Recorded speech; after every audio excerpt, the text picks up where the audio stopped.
Hi friends. ரொம்ப நாளா ஆளே காணோம். நீ என்ன பண்ணிட்டு இருந்தேன்னு கேட்காதீங்க. டிப்ரேஷன். உங்களுக்கு ஒரு நல்ல கண்டென்ட்டா கொண்டு வரணும். அதனால கூட கொஞ்சம் லேட்டு அப்படின்னு சொல்லலாம். ஏய், என்னைய வச்சு ஒன்னும் காமெடி கிமெடி பண்ணலையே. அதுவும் இல்லாம இப்ப எல்லாருமே ட்ரெண்டிங்ல இருக்கிற ஒரு விஷயத்த தேடி தான் பார்க்குறாங்க. எனக்கு என்ன அப்படின்னா, நல்லத சொல்லணும். பிளஸ் அதோட தமிழ்ல சொல்லணும். அந்த மாதிரி ஒரு கண்டென்ட் தான் இப்ப கொண்டு வந்திருக்கேன். ஐயோ! நானே மறந்துட்டேனே. டேய் ஸ்கிரிப்ட் குட்றா.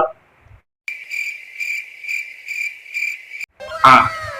ஸோ இப்ப இருக்கிற ட்ரெண்டிங்ல என்ன இருக்கு அப்படின்னா, பெண் குயினு, அதுக்கப்புறம் அந்த குட்டி குரங்கு அதெல்லாம் முடிஞ்சோ. ஐயோ, நம்ம மைண்ட் அங்க போகுது. வேற யாரு? நம்ம ஹீரோ சொன்ன திருக்குறள் வச்சுதான். ஆள்வினை உடைமை குறள் 619. குறள் வந்து என்ன அப்படின்னா, தெய்வத்தால் ஆகாதினும் முயற்சிதன் மெய்வருத்த தூயிதழ்.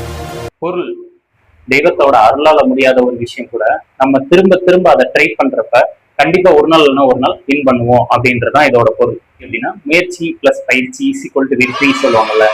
ஆமா, இது எதுக்கு நான் சொன்னேன்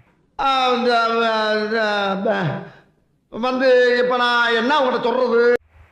அதனால ஸோ முடியாது அப்படின்ற ஒரு விஷயத்த எப்பயுமே மைண்ட்ல ஃபிக்ஸ் பண்ணாதீங்க. அடி விழுகுறீங்களா? ட்ரை பண்ணுங்க.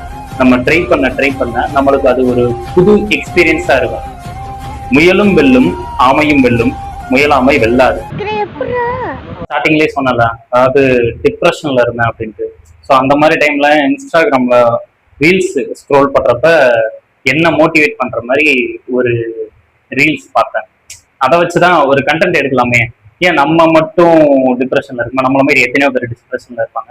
ஸோ அவங்களுக்கெல்லாம் வெளியே வர்றதுக்குரிய ஒரு கண்டென்ட்டா இது இருக்கட்டுமே அப்படின்ட்டு தான் இதை எடுத்தேன். யாரோ யாரோ நீ யாரோ இன்பம் தந்த கண்ணீரோ.